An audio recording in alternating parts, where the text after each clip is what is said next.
নমস্কার বন্ধুরা, মৌসুমি kitchen and ব্লগে আপনাদের সবাইকে স্বাগত। আজকে আমি বানাবো গরম ভাতে প্রথম পাতে খাবার জন্য দারুণ সুস্বাদু লাউ পাতা বাটা।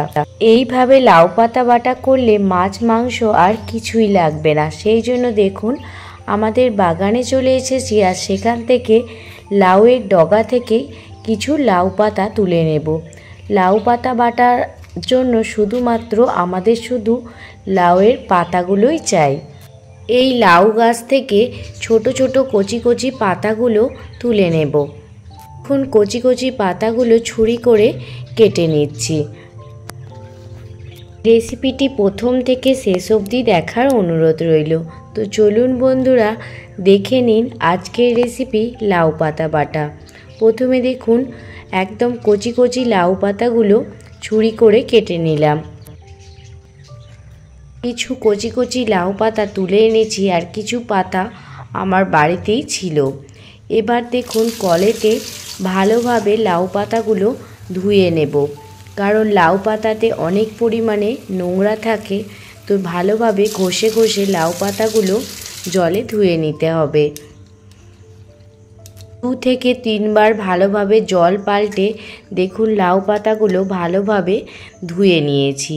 এবার লাউ পাতাগুলো ছোট ছোট করে কেটে নেব। এখন দেখতেই পাচ্ছেন লাউ পাতাগুলো কতটা পরিষ্কার লাগছে। এবার লাউ পাতাগুলো ছোট ছোট করে কেটে নেব। দিনে আমার মা ঠাকুরমারা এইভাবে লাউ পাতা বাটা রান্না করতেন, আর আজকে সেই রেসিপি আপনাদের সাথে শেয়ার করব। এই লাউ পাতা বাটা এতটাই টেস্টি হয় খেতে, একবার বানালে মনে হবে রোজই বানাই। আর এক থালা গরম ভাত দেখবেন এই নিমিষেই শেষ হয়ে যাবে এই লাউ পাতা বাটা থাকলে। দেখতেই পাচ্ছেন লাউ পাতাগুলো মুড়ে নিয়ে ছোট ছোট টুকরো করে লাউ পাতাগুলো কেটে নিচ্ছি। আজ কোনো নতুন বন্ধু আমার চ্যানেলে ভিজিট করে থাকলে তো প্লিজ চ্যানেলটি সাবস্ক্রাইব করে বেল নোটিফিকেশান অল করে দেবার অনুরোধ রইল, যাতে আমি কোনো রকম ভিডিও দিলে আপনারা সেটা প্রথমেই দেখতে পান। আর আপনারা আমার কাছ থেকে কী রকম রেসিপি দেখতে চান অবশ্যই কিন্তু কমেন্ট করে জানাবেন। আমি চেষ্টা করব সেই রেসিপিগুলো বানানোর জন্য।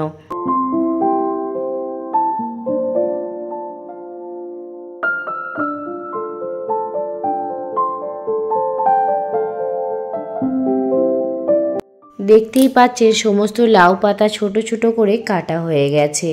এবার গ্যাসের ওভেন চালিয়ে কড়াই বসিয়ে দিয়েছি আর তার মধ্যে ছোট ছোট করে কেটে রাখা লাউ পাতাগুলো দিয়ে দিলাম।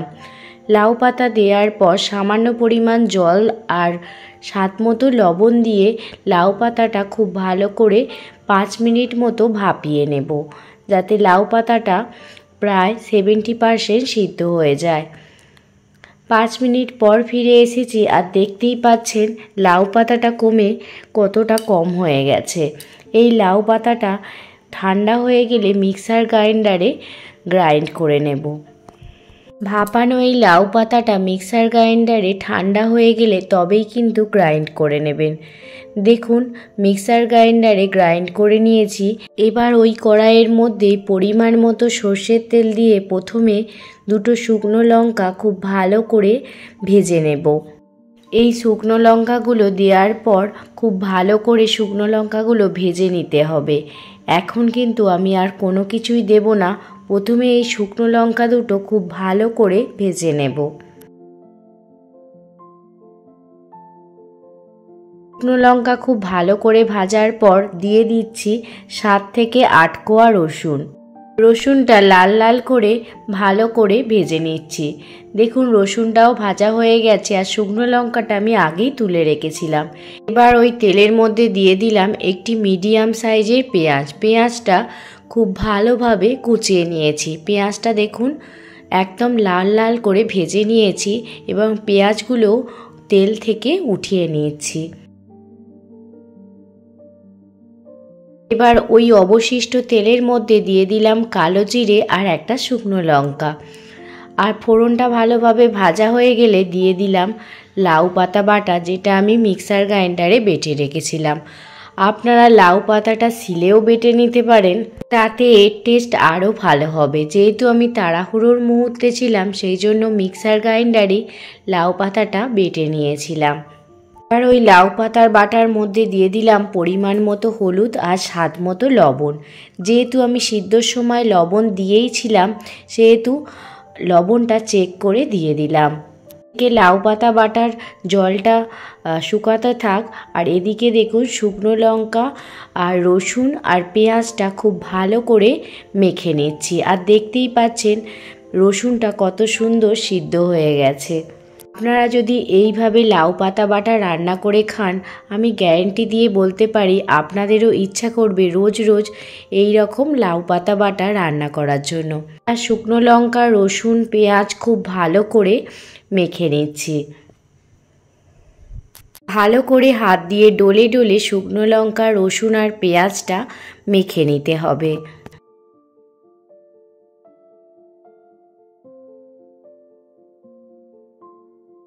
এদিকে দেখুন কড়াইয়ে যে লাউ পাতা বাটাটা দিয়েছিলাম, সেখানে জল কিন্তু একেবারেই শুকিয়ে গেছে। এই পর্যায়ে মাখানো পেঁয়াজ, রসুন, শুকনো লঙ্কা দিয়ে দিলাম। দিয়ে ভালোভাবে লাউ পাতার সঙ্গে দেখুন মিশিয়ে নিচ্ছি। খুব সিম্পল মেনু, কিন্তু খেতে হয় অসাধারণ।